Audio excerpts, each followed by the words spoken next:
Finally আহি পাই গ'লোহি দেওশাল আৰু দেওশাল মানে হ'ল অসমৰ ভাষা চাওচেং ৰং আহোমসকলৰ এক চৰাইদেউ পৰ্বতৰ শিখৰত সমূহীয়া উপাসনা য'ত স্থলীৰূপে প্ৰতিষ্ঠিত দেওশাল এক ঐতিহ্যমণ্ডিত কীৰ্তিচিহ্ন।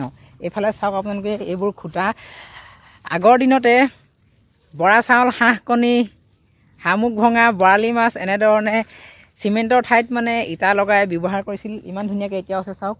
আৰু সেইফালে দেখিছে সেইফালে বাগান খুব ধুনীয়াকৈ আছে আৰু ইমান ওপৰৰ পৰা মানে ভিউটো চাওক কেনেকুৱা দেখিছে আৰু কিমান তলত ঘৰবোৰ আছে। সিমান তলৰ পৰা মানে সিমানখিনি তলৰ পৰা গৰুবোৰ উঠি আহিছে ঘাঁহ খাবলৈ। বিশেষকৈ ফেমাছ আছাম ইউটিউব চেনেলটোৰ দ্বাৰা আপোনালোকক ইয়াকে দেখাবলৈ চেষ্টা কৰোঁ যে অসমৰ বিশেষকৈ বিখ্যাত ঠাইসমূহ বিখ্যাত মানে আপোনালোকে গম পাইছেই। আজি আহিলোঁ মই চৰাইদেউলৈ আৰু চৰাইদেউ ইয়াৰ পৰিৱেশটো আপোনালোকে দেখিছেই বাৰু। আমাৰ দেৱজিতে এইফালে কেমেৰা কৰি দিছে, সহায় কৰি দিছে দেই। আপোনালোকে আমাৰ যদি ফেমাছ আছাম ইউটিউব চেনেলটোলৈ নতুনকৈ আহিছে তেন্তেহ'লে চেনেলটো ছাবস্ক্ৰাইব কৰিব আৰু ফ'ল' কৰিব। ফেচবুকত ফেমাছ আছাম বুলি আছে, ইনষ্টাটো ফেমাছ আছাম বুলি আছে। যি কি নহওক ইয়াত তেনেকৈ চাবলগীয়া বুলিবলৈ এইবোৰে আছে। তলতো আছিলে আপোনালোকক দেখুৱাম বাৰু। আপোনালোকে তলৰ পৰা দেখা বৃহৎ গছজোপা এইজোপাই চাওক। এতিয়া পাত নাই মানে পাত লাহেকৈ কুঁহি মেলিছে মানে। আৰু তললৈ যাওঁ আহক। এই ইয়াত দেৱজিত আহক। চাইনবৰ্ডখন অকণমান দেখাই দিওঁ আপোনালোকক।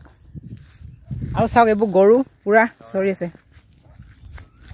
অসম চৰকাৰ প্ৰত্নতত্ন সঞ্চালকালয় অসম এখন চাইনবৰ্ড তলৰ পৰা জিলিকি থকা এখন। তললৈ যাওঁ এতিয়া। এই